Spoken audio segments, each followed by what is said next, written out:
कि तांबे का लोटा जिसका मुख छोटा हो, गला लोटे का मुख छोटा हो, ऐसे लोटे से जब हम भगवान का अभिषेक या पूजन करते हैं तो उससे बीमारी समाप्त होती है, रोग छिन्न होता है।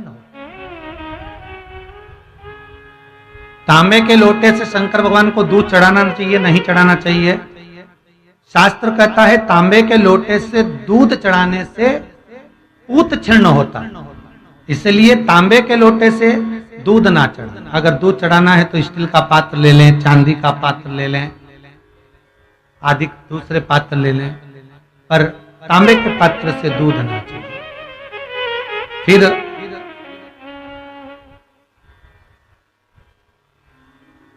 तुलसी के गमले में पानी बिना नहाए नहीं डालना चाहिए क्या? वैसे शिव महापुराण में एक बात अच्छी लिखी है और स्कंद पुराण में भी लिखी है कि यदि तुलसी और बेलपत्र, क्या क्या चीज, तुलसी और बेलपत्र बिना नहाए स्पर्श नहीं करना चाहिए। अगर बेलपत्र की पत्तियों को भी तोड़ना है, उतारना है, तुलसी के दल को भी उतारना है तो बिना नहाए ना उतारना। स्नान कर लिया हो तो तुलसी के दल को स्पर्श करें, तुलसी को स्पर्श करें या बेलपत्र को स्पर्श करें। महाराज बेलपत्र का भी स्पर्श बिना स्नान के नहीं। भगवान थोड़ी ना कहेगा कि तू मेरे पास में आए तो मेरे चरण की रज लेकर जा। भगवान थोड़ी ना कहेगा कि मेरे पास में आकर तू ये लेकर जा। भगवान तो कहेगा मेरे पास में आया है, मांगना कुछ मत, बस मुझे जो स्नान कराया है मेरा चरणोदक लेकर जा, छीट दे पूरे घर में, संपदा भरना मेरा काम है। जहां मेरी चरण की रज पहुंच गई वहां संपदा स्वतः पहुंचती है, मैं वहां पहुंच जाता तो चरणों तक ले जा। पर लोग ले जाते हैं, पूजन करते, कलश भी उंडेलते, जल भी चढ़ाते, पर आते समय खाली लेकर आ जाते। भगवान को इतना बुरा लगता मेरे दरवाजे से खाली जाए, मुझे कितना बुरा लगेगा। जो आए वो भर कर जाए, भले 2 बूंद लेकर आओ पर उसमें चरणों तक थोड़ा सा लेकर अवश्य आए। हमारी माताएं बड़ी प्रेम से कहती हैं, आप लोगों के मन में भी ये बात जरूर होगा, जितने लोग टीवी पर कथा सुन रहे हो, फेसबुक यूट्यूब पर श्रवण कर रहे हो, आपने भी सुना होगा, घर की जो माताएं होती हैं, कभी भी घर का रसोई घर का बर्तन जिसमें सब्जी बनाई है, 50 लोग अगर जिमने आ रहे हैं और कह दिया आज का निमंत्रण है, 50 लोगों का पार्टी है, ये है वो है, सुहागिल है या ब्राह्मण भोज है, तो वो जो खीर का पात्र होगा, जो बर्तन होगा, जो सब्जी का पात्र होगा, माँ उसको खाली जल्दी नहीं करती है। भले उसमें सब्जी थोड़ी ना थोड़ी पड़ी रहने देगी, जब तक सब जिम कर नहीं चले जाएंगे तब तक उसमें पटक कर रखेगी। क्यों? क्योंकि उसमें उसकी बरकत है। उसी तरह जल चढ़ाने के बाद हम जब लेकर आते हैं पात्र के अंदर, ये उसमें उसकी बरकत है। गर्ग संहिता में दूसरी चीज कही, उसको भी समझ लीजिए। गर्ग संहिता में कहा गया, जब आप घर से जल लेकर जाते हो भरकर, तो ये सृष्टि की जितनी नदियां हैं, पृथ्वी पर जितनी नदियां विद्यमान हैं, जितने तालाब, जितने सरोवर, जितने कुंड, जितने विराजमान हैं, उन सारे तीर्थों का जल जब आप घर से लेकर निकलते हो तो वो तीर्थ का संपूर्ण जल आपके कलश में आ जाता है। और जब आप उस जल को शिव पर समर्पित कर देती हो और 2 बूंद चरणादक लेकर जब जाती हो, तो शिव महापुराण गर्ग संहिता पद्म पुराण कहती है वो जल साधारण नहीं रहता, वो गंगा जल बनकर तुम्हारे घर को पवित्र करने के लिए पहुंच जाता है। वो पवित्र गंगा जल बन जाता। क्या केवल सुबह का समय, शाम का समय मंदिर जाने का होता है? इसके सिवाय हम मंदिर नहीं जा सकते?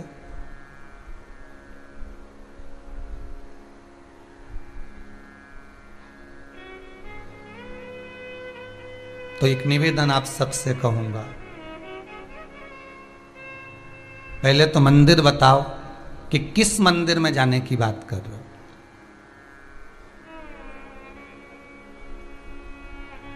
आप कौन से देवता के मंदिर में जाने की बात कर रहे हो?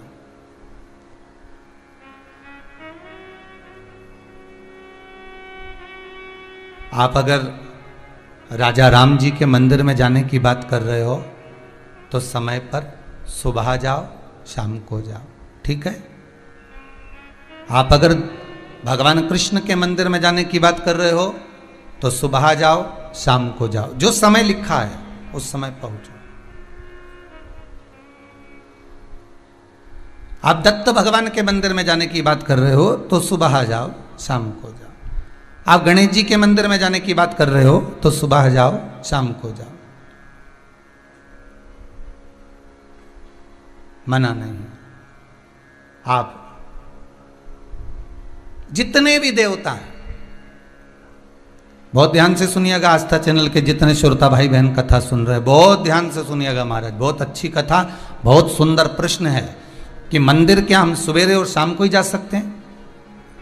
तो आपसे निवेदन है, जिस बेटे ने ये प्रश्न करा है, आजकल के जो नवयुवक बच्चे हैं बहुत अच्छे प्रश्न करते हैं, ऐसा नहीं है, अगर सही उनको जवाब मिलना भी चाहिए। आप अगर गणेश जी के मंदिर जा रहे हो, राम जी के मंदिर जा रहे हो, आप कृष्ण के मंदिर जा रहे हो, आप दत्त भगवान के मंदिर जा रहे हो, आप किसी अन्य देवता के मंदिर जा रहे हो, तो सुबह और शाम जाइए।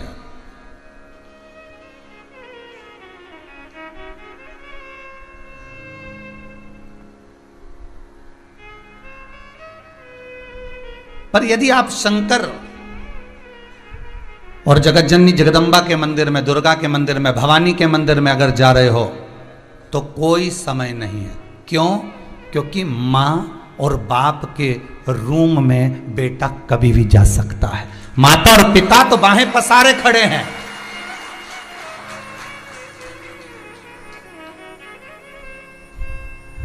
मेरे राम अयोध्या के राजा हैं। मेरे राम वन में विचरण भी करे हैं 14 वर्ष, पर मेरे राम अयोध्या के राजा बनकर बैठे हैं। तो राजसभा में एक समय की सीमा होती है कि राजा कब बैठेंगे और राजा से कब मिलना है। मेरे भगवान द्वारका के राजा हैं कृष्ण, ब्रज के राजा हैं मेरे बिहारी जी, मेरे राधा रमन लाल जी। एक समय सीमा है कि भगवान कब मिलेंगे, राजपाट में कब प्राप्त होंगे। दत्त भगवान गुरु हैं, साधक हैं, उपासक हैं। एक गुरु के पास, एक साधक के पास, एक उपासक के पास में समय देखकर जाना पड़ता कि कहीं वो तब साधना में तो नहीं लगे हैं। सोमवार की अष्टमी बहुत सुंदर दिवस है, बहुत बहुत बधाइयां महाराज। सोमवार की अष्टमी का मतलब आपको इंदौर की कथा में बताया था, जिस दिन शंकर और पार्वती के मिलन का दिवस हो, और केवल एक माता पार्वती के अकेले मिलन का नहीं, 64 योगनियां तक भगवान शंकर से मिलने के लिए आती है।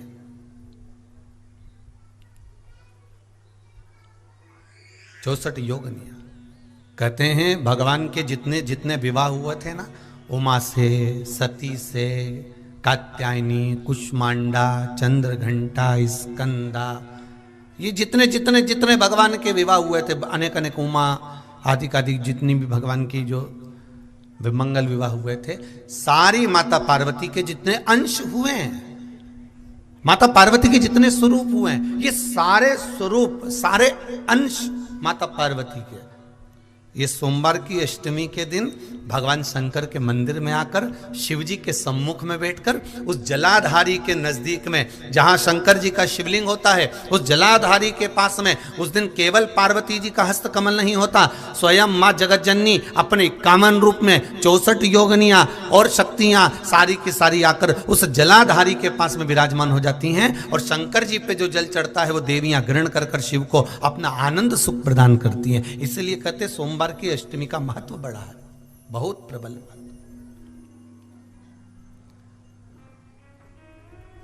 अभी एक और पड़ेगी, अश्विन के जो नवरात्रे आएंगे, जो शरदीय नवरात्रे आएंगे, उस शरदीय नवरात्रे के समय पर फिर सोमवार की अष्टमी एक पड़ेगी। बाबा की कृपा है, शिव की कृपा से, भगवान शंकर की कृपा से ही सब कुछ आनंद में हो। और हम तो कहेंगे एक लोटा पानी चढ़ाने से पीछे मत हटना सोमवार की अष्टमी के दिन। शंकर के मंदिर जरूर जाना, बेलपत्र जरूर चढ़ाना, बाबा से विनय जरूर करना, निवेदन करना, बाबा को पूजन करना, घी का दीप लगाना और बाबा से विनय करना, बाबा मेरी ये मनोकामना है, मैं तो आपके चरणों में समर्पित करने के लिए आई हूं, मेरी ये विनती को स्वीकार कर लो।